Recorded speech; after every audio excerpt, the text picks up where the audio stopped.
All right, so you know those engineered wood floors everyone loves? Super popular for good reason. They look amazing, right? Like real hardwood, but without the crazy cost. Yeah. And way easier to install. Yeah, definitely. But they're not totally invincible. Stuff happens. Scratches, spills, you name it. That's why we're diving into engineered wood floor repairs today. Using this awesome guide, How to Repair Engineered Wood Flooring from Flooring 365. It's a good one for sure. Really breaks things down step by step. Yeah, even if you're not like a total DIY pro, you can totally handle these repairs. Exactly. Before we get into fixing stuff, though, can we talk about what engineered wood is? Sure. It's not just like a solid chunk of wood, is it? Nope. It's actually pretty clever. It's layers, like a cake almost. Oh! You've got that top layer, the real hardwood veneer. That's what gives you the look, the beauty of it. Makes sense. But underneath, that's where the magic happens. It's a core made of high-density fiberboard or sometimes plywood. And those layers, that's what makes engineered wood so much more stable than solid hardwood. Plus, it handles moisture way better. So it's like a strong, delicious hardwood sandwich. Aha, I like that. But even the best sandwiches can have their issues. What are some things that go wrong with engineered wood floors? Well, the usual suspects. Scratches. Think pet claws moving furniture around. Then you got dents. Drop something heavy. Happens to the best of us. Oh, yeah, I've got a few of those. And then there's the dreaded water damage.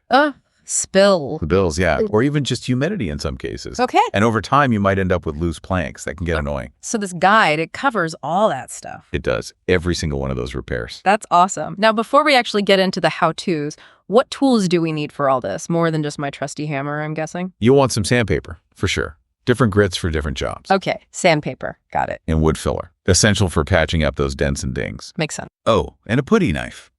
To apply the filler nice and smooth. Woody knife. Check. Then, of course, you need stain to match your floor perfectly. Yeah. I can't stress that enough. Oh, yeah, I learned that the hard way. Trying to touch up a scratch on my table once. Totally wrong stain color. It looked awful. Oh, yeah. We've all been there. That's why a guide like this is so helpful, right? Yeah. Avoids those DIY disasters. For sure. What else? A good quality floor finish to seal everything up and protect your hard work. And while we're on the topic, let me emphasize, investing in good wood filler and sandpaper makes a huge difference. Seriously, you want that repair to be invisible. That's a great tip. So are we ready to tackle some repairs? Let's do it. Okay, let's start with the most common one, probably. Scratches. I feel like my floors are constantly getting scratched. Happens all the time, yeah. Especially in areas where people walk a lot. Right. The good news is most scratches are pretty easy to fix. Okay, that's good to hear. The guide divides them up into minor and deeper scratches. For those minor surface ones, it's like a quick touch-up. All right. First, make sure the area is clean, no dust or anything. Got it. Then grab your touch-up pen or stain. And remember, that perfect color match is key. Gently blend it into the scratch, let it dry. Easy enough. Then a coat of that protective finish, and you're done. What if the scratch is deeper, though? Like you can see the layers underneath. For those deeper scratches, we got to bring in some reinforcements. Like what? First, you'll want to sand the area a bit. Okay. Fine grit sandpaper, just to smooth things out. If you can actually see the core layer, you'll need some wood filler to level it out. Like spackle for the floor. Exactly. Gotcha. Let the filler dry completely, sand it lightly so it's flush with the rest of the floor, then stain and seal like we talked about. Okay, scratch is handled. But let's be real, sometimes you drop something heavy and boom, you've got a dent. Oh yeah, I've seen my fair share of those. Yeah. But don't worry, those are fixable too.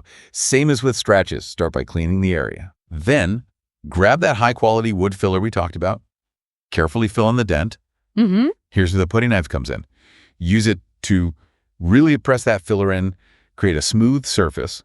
No air bubbles. Like frosting a cake, you want it perfect. Exactly. Yeah. Once the filler's dry, light sanding to make sure it's all flush. Yeah. Then you know the drill.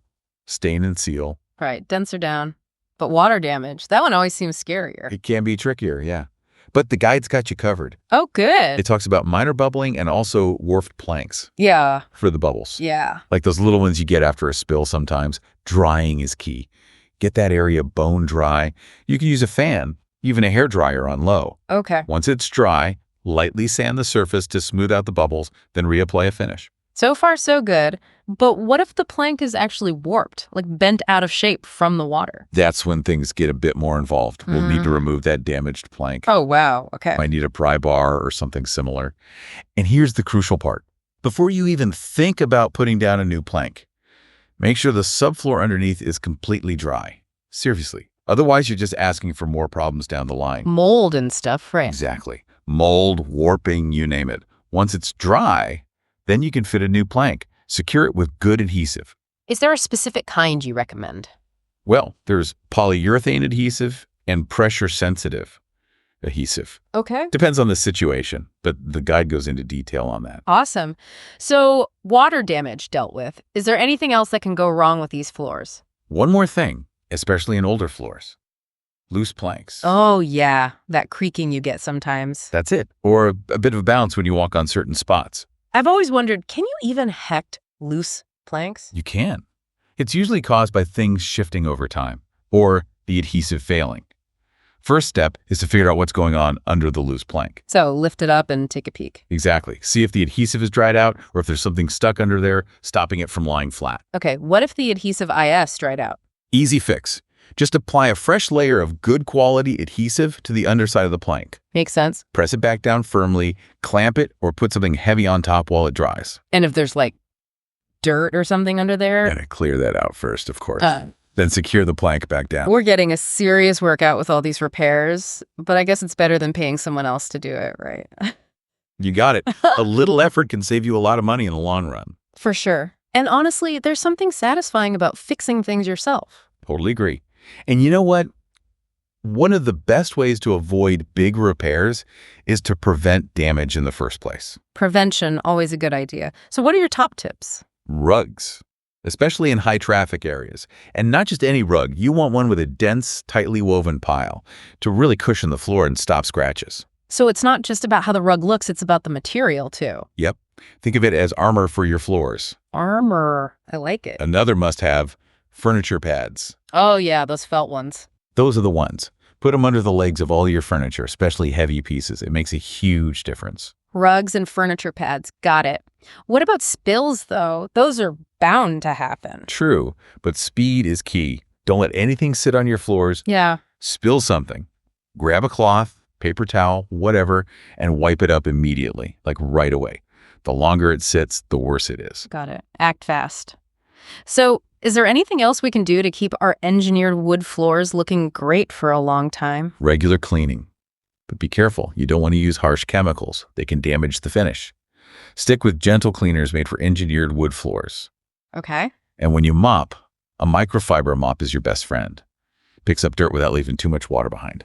So many good tips. You know, it makes you realize how much work goes into keeping those beautiful floors looking beautiful. It does, but it's worth it. For sure. And with the right knowledge and tools, you can absolutely keep your floors looking amazing for years. Well, we've covered a lot.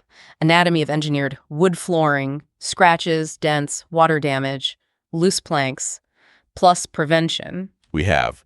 But let's be honest, are there times when it's just better to call a professional? Absolutely. The guide mentions extensive water damage, like major warping across multiple planks. That's pro territory. But some people might be tempted to try those big repairs themselves to save money. I get it. What are the risks there? You could make things worse, end up costing yourself more in the end.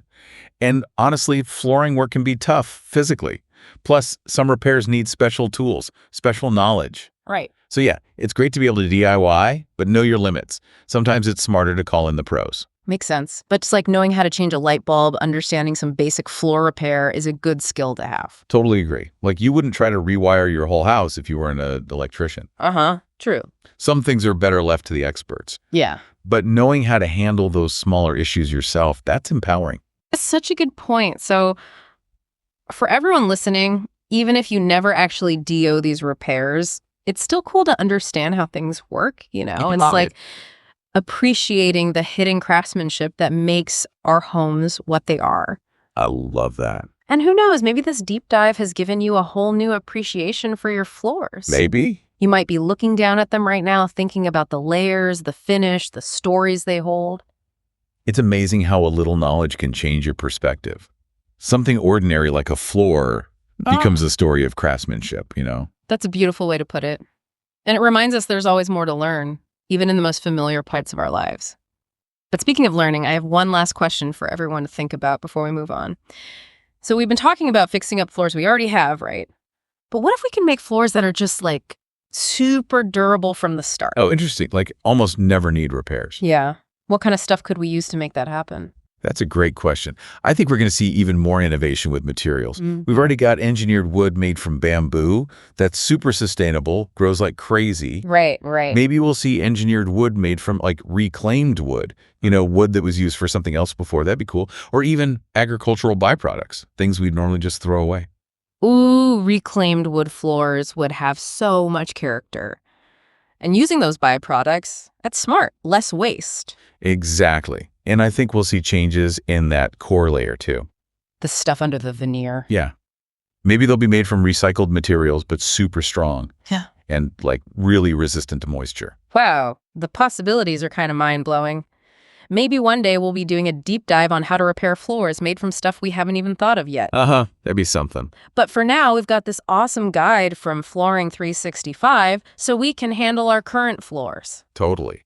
And hey, Flooring 365 doesn't just have repair advice. They also sell engineered wood flooring. If you think of replacing your whole floor, Oh, that's right. I almost forgot. So if you're like, okay, maybe it's time for a new floor, you can head over to their website, check out all their options. And they do free sampling. Free samples, always a good thing. Yeah, way easier to decide when you can actually see and touch the wood, right? Definitely. So out of everything we've talked about, what stands out to you most? Honestly. Yeah. The whole prevention thing, it just makes so much sense to take care of your floors from day one. Less hassle down the road. Those simple tips, like the rugs and furniture pads, and wiping up spills right away, super important. I agree. A little effort now can save you a lot of trouble later. And while we've learned a ton today about how engineered wood is made, those specific repairs, and how to prevent problems, I want to remind everyone that Flooring 365 is an amazing resource. They have even more info on their website, and you can actually talk to their experts if you need help. Yep. Definitely reach out if you have questions. Well, we started out maybe feeling a little intimidated by floor repairs, and now I feel like we could take on anything. Right. Maybe some of our listeners are even inspired to try a bigger DIY project around the house now. I love that. It's all about learning and feeling confident to do things yourself, but also knowing when to get help. So true. Finding that balance is key. Even if you never have to actually use these repair skills. Just understanding how things work, it's kind of cool, isn't it? Totally. Like you appreciate the craftsmanship behind everyday stuff. I couldn't agree more. And who knows, maybe now some people are looking at their floors with a whole new appreciation. Right. Thinking about those layers of wood, the finish, the little marks and dents that tell a story. It's amazing how knowledge can do that. It really is. Reminds us there's always more to discover. Definitely. Well, before we wrap up completely, I have one final question to leave everyone with. So we're thinking about the future, right? Flooring in the years to come. What kind of cool, sustainable stuff are we going to see? Ooh, that's a fun one. We're already seeing things moving in a good direction, sustainability-wise, but I think the future, it's going to be wild. Imagine floors that aren't just beautiful and tough, but also, when they're done, they just disappear. Disappear, like magic. Haha, kinda. Biodegradable. Oh. You can compost them, break them down without harming anything. It's amazing. Or maybe floors that are designed to be taken apart and reused. Like instead of replacing the whole thing, you just swap out a piece here and there. That would be a game changer. Right. It's not just about how it looks anymore, it's the whole life of the floor. Yeah, the whole story. And I bet we'll see new ways to install floors too. Like what? Less waste, fewer chemicals, maybe click-together systems that are even easier than what we have now, so anyone can install them, even me. I can see it now, DIY floor installation parties. Haha. Exactly. So cool. It makes you wonder, what will we be deep diving into in like 10 years? Right. What crazy new floor materials will we be fixing? Who knows? But for now, we've got our trusty engineered wood, and thanks to this guide from Flooring 365, we know how to keep it in tip-top shape. Exactly. And whether you're a total DIY pro or just starting out, remember, there's always something new to learn. So true. Keep that curiosity going, ask questions, and don't be afraid to explore. even if it's just the world under your feet. That's such a great way to put it. And for anyone who wants to dive deeper into the world of flooring, head over to flooring365.co.uk.